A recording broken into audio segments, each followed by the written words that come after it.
Il y a parfois des questions que tu peux te poser pour essayer de voir si tu as pris la bonne direction ou pas. C'est ce dont on parle aujourd'hui.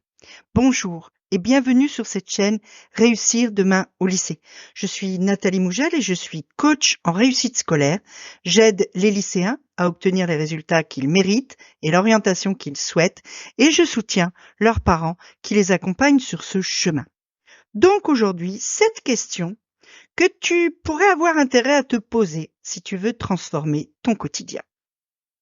Et la première question que je t'invite à te poser, c'est de te demander si tu gardes les habitudes que tu as maintenant, est-ce que ta vie dans 5 ans sera meilleure ou pire? Il est question ici de t'interroger sur le fait que tu as des habitudes et que ces habitudes peuvent être de bonnes habitudes ou de mauvaises habitudes. Qu'elles soient bonnes ou mauvaises, toutes obéissent à la loi de l'effet cumulé. Qu'est-ce que ça veut dire? Ça veut dire que une petite bonne habitude faite tous les jours, au bout d'1 an, va t'apporter énormément de bénéfices. Je vais te prendre un exemple. Lire 10 pages par jour de livres qui t'inspirent. Eh bien, si tu arrives à le faire tous les jours, à la fin de l'année, tu as lu 3650 pages. Donc, tu as lu, grosso modo, entre 30 et 50 livres. Formidable. Par contre, si tu as l'habitude, tous les matins, de te lever et de prendre un café noir avec une cigarette. Tu fais ça un jour, c'est pas très grave. Tu fais ça 365 jours d'affilée, l'impact sur ta santé est énorme. Donc regarde les habitudes que tu as en ce moment et demande-toi, est-ce que si je garde ces habitudes-là, dans 5 ans, ma vie sera meilleure ou pire? Peut-être que tu pourras décider de changer d'habitude ou pas.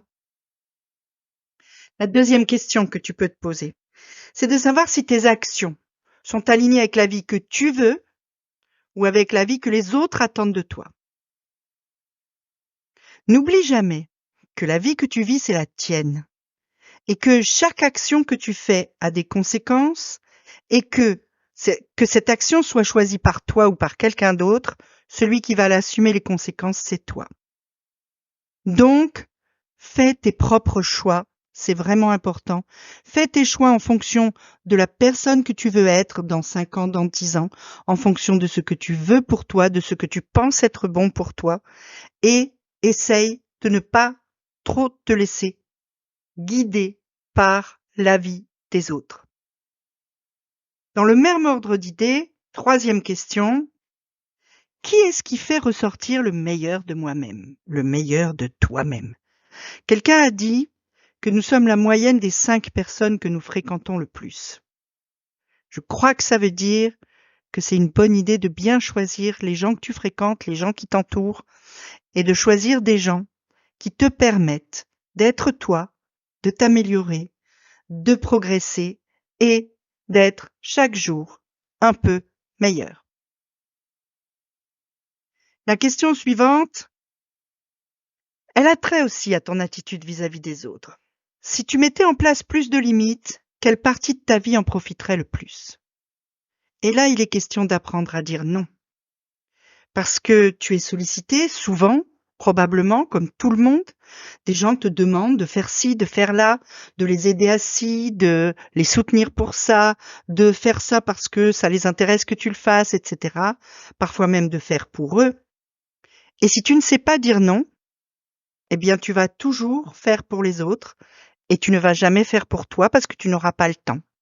Parce que tout ton temps sera mangé par les demandes des autres. Certaines demandes des autres sont légitimes, d'autres le sont moins. À toi de faire un tri et de fixer des limites. Et de temps en temps, de dire non pour pouvoir te dire oui à toi-même.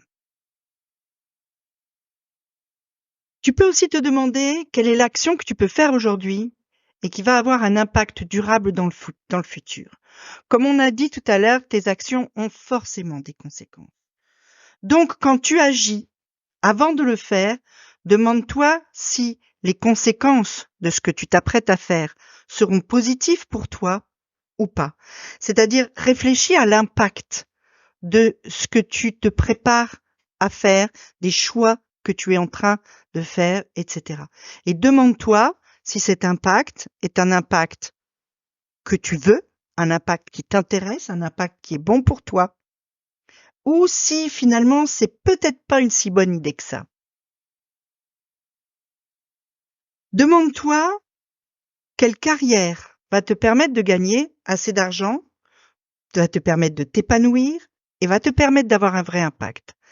Quand on est lycéen, puisque je m'adresse quand même beaucoup à des lycéens, on doit choisir une orientation et on doit choisir des études, mais aussi quelque part un métier, ou en tout cas un état d'esprit dans lequel on va vivre sa vie d'adulte.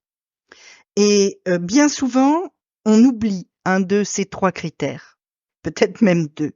C'est-à-dire que si on ne se préoccupe que d'argent, on cherche à avoir la carrière qui nous permettra d'avoir le plus gros salaire, sans penser à savoir si on sera épanoui et si on aura un impact sur le monde en faisant ça, ben quelque part, on s'oublie et on va vers une situation où finalement un jour on va se réveiller malheureux. Si on pense qu'à s'épanouir, on sera peut-être plus heureux, mais on va galérer peut-être avec l'argent, etc. Donc les 3 critères sont très importants. Gagner assez d'argent. Assez d'argent, c'est quelque chose qui est relativement subjectif, mais ça n'est pas forcément une somme importante. C'est juste la somme qui va te permettre d'assouvir tes besoins primaires, secondaires et d'être un peu tranquille avec les histoires de sous. T'épanouir, là c'est autre chose. Ça ne se quantifie pas. Ça se compte pas ni en euros ni en rien. C'est quelle est ton idée du bonheur? Quelle est ton idée d'une vie que tu as envie de vivre et que tu vas aimer vivre? Et puis ensuite avoir un vrai impact, parce qu'on ne vit pas que pour soi. Donc une vie qui va te permettre, quelque part, de jouer un rôle dans le monde d'aujourd'hui. Si tu parviens à relier ces 3 facteurs, tu as une vraie chance d'avoir une vie qui soit équilibrée et durablement satisfaisante. Et puis la dernière question, c'est de te demander ce que tu peux sacrifier aujourd'hui pour atteindre tous ces objectifs. Une fois que tu sais qu'est-ce que tu veux de ta vie, une fois que tu sais ce que tu veux devenir, qui tu veux être dans 5 ans, qu'est-ce qu'il faut là aujourd'hui que tu abandonnes pour y arriver? Parce que tu le sais, pour y arriver, pour atteindre tes objectifs, tu vas devoir faire des choix. Et faire des choix, choisir, c'est renoncer. C'est-à-dire qu'il y a des choses auxquelles tu vas devoir renoncer. Tu vas devoir dire, ben non, ben ça, je peux plus le faire, ou ça, je peux plus, cette personne-là, je peux plus la voir parmi mes amis très proches. Je vais devoir m'en éloigner parce que ça n'est pas quelque chose ou quelqu'un qui va me rapprocher de mes objectifs et qui va me permettre de les atteindre. Et c'est parfois difficile sur le moment de faire ce choix-là, mais peut-être que dans 5 ans, tu te remercieras. Si tu as une question, tu n'hésites pas à me la poser en commentaire, je te répondrai. Tu vas trouver en description tous les liens pour pouvoir me suivre plus, notamment sur Instagram ou pour recevoir mes mails privés, réussir demain au lycée. Si tu veux te faire accompagner pour mieux réussir, eh bien le lien se trouve également en description. En attendant, petit pouce bleu, petit abonnement, petite cloche.